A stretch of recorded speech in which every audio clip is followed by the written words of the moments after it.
Kalikasan, ang tahanang nagbibigay sa atin ng buhay. Tahanan na hindi humihingi ng kapalit. Tahanan na tahimik na nagbibigay ng proteksyon, ng pagkain, ng hangin, ng lahat ng bagay na hindi natin kailanman mababayaran. Ngunit, paano tayo ililigtas ng mundong hindi man lang natin maalagaan? Kalikasang unti-unting nalalason at sa bawat araw na lumilipas, tila tayo rin ang dahan-dahang nawawala. Pagmasdan mo ang luntiang kanlungan, kay ganda, hindi ba? Ang dagat na asol, kumikislap tulad ng langit.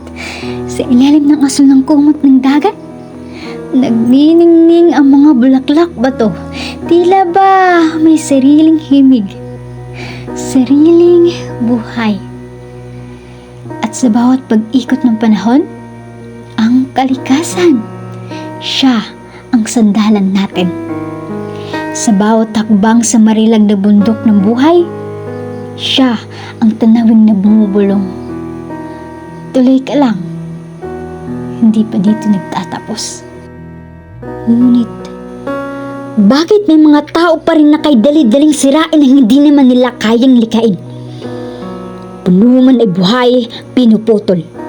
Kabundukan ay tahanan, sinusunog. Dagat ay yaman, sinisira, at ang basurang tayo rin ang gumagawa. Itinatapon kung saan-saan na para bang walang bukas na maapektuhan. Ano ba ang tunay na dahilan? Ang pilak bang pansamantalang nagpapakitang gilas? O ang galit nating hindi marunong masiyasat? Naging manida pa tayo sa pag-iyak ng lupa na tila ang paglapastangan ay naging isang ritual na.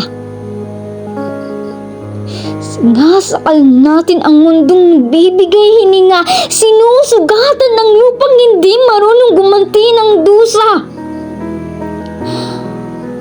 Kung ang kinabukasan ay itatayo sa pundasyon ng ating pagwawalang bahala, ano pang ipangmanas sa mga masmas na darating pagkatapos nating mawala? Isang mundong tuyot? Isang kalikasang lupaypay at wala nang hininga? Isang ilang na walang buhay kundi mga alaala ng ating pagkakasala? Darating ang sandaling ang kalikasan ay magiging isang puntod dahil ang ating kasakiman ay hindi na marunong mapagod.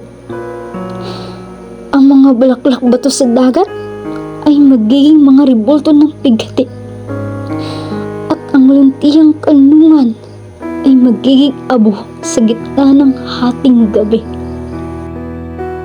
Kaya, bago pa tuluyang maubos ang mitsa ng ating tinitirhan, yakapin natin ng mundong tila kandilang nauupos sa gitna ng kadiliman.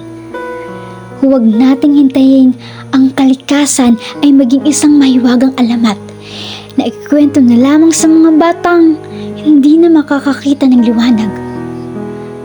Pahalagahan, ingatan, damayan dahil ang mundo ay hindi isang gamit na pwedeng palitan. Ito ay ating kadugo, ating sariling laman.